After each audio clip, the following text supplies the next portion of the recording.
തിരുവചന സന്ദേശങ്ങൾ ശ്രവിക്കുന്നതിനായി ഭാഗ്യവചനധാര ഇന്ന് തന്നെ സബ്സ്ക്രൈബ് ചെയ്യുക. ദൈവം നിങ്ങളെ അനുഗ്രഹിക്കട്ടെ. ത്രിയേക ദൈവത്തിന്റെ വലിയ തിരുനാമത്തിന് മഹത്വമുണ്ടായിരിക്കട്ടെ. ഭാഗ്യവചനധാര ശ്രവിക്കുന്ന എല്ലാവർക്കും കർത്താവായ യേശുക്രിസ്തുവിന്റെ ധന്യനാമത്തിൽ സ്നേഹവന്ദനം.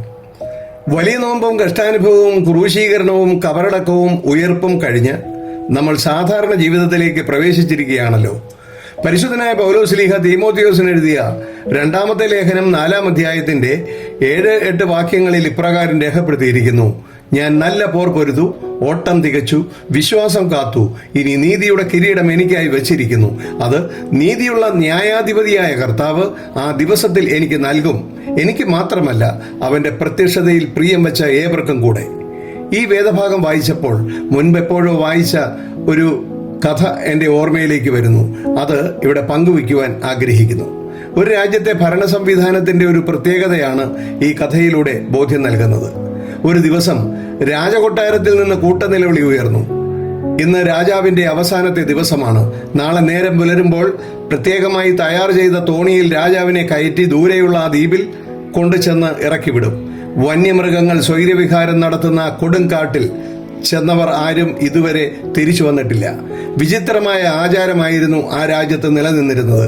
ഓരോ വർഷവും ആ വർഷത്തേക്കുള്ള രാജാവിനെ തെരഞ്ഞെടുക്കും.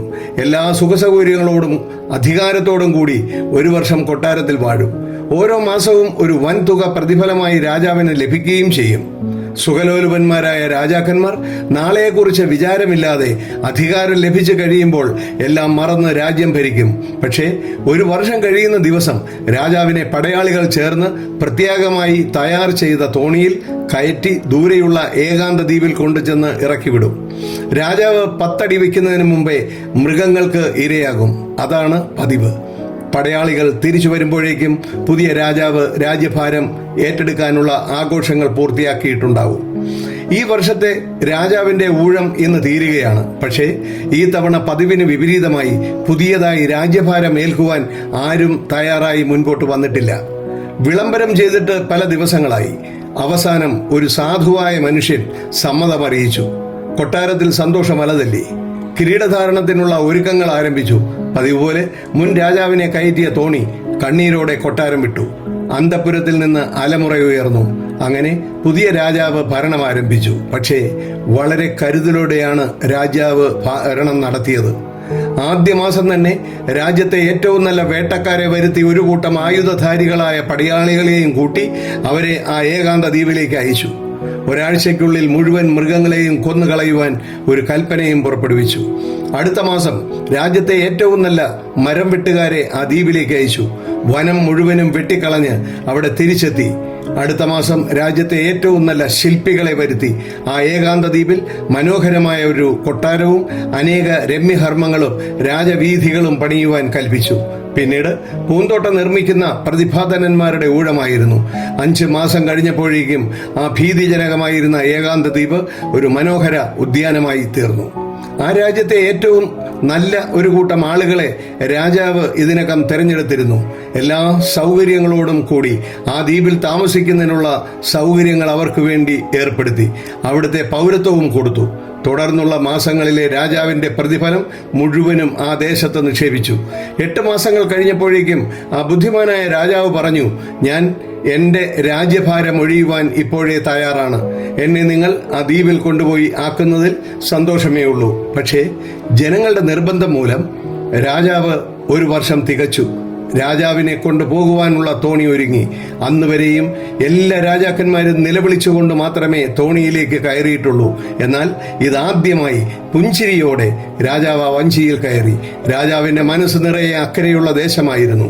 അവിടുത്തെ മനോഹര ദൃശ്യം കാണുവാൻ കണ്ണുകൾ വിടർന്നു. അവിടുത്തെ ശ്രേഷ്ഠന്മാരുമായി ഒരുമിച്ച് ജീവിക്കുവാൻ ഉള്ളം കൊതിച്ചു.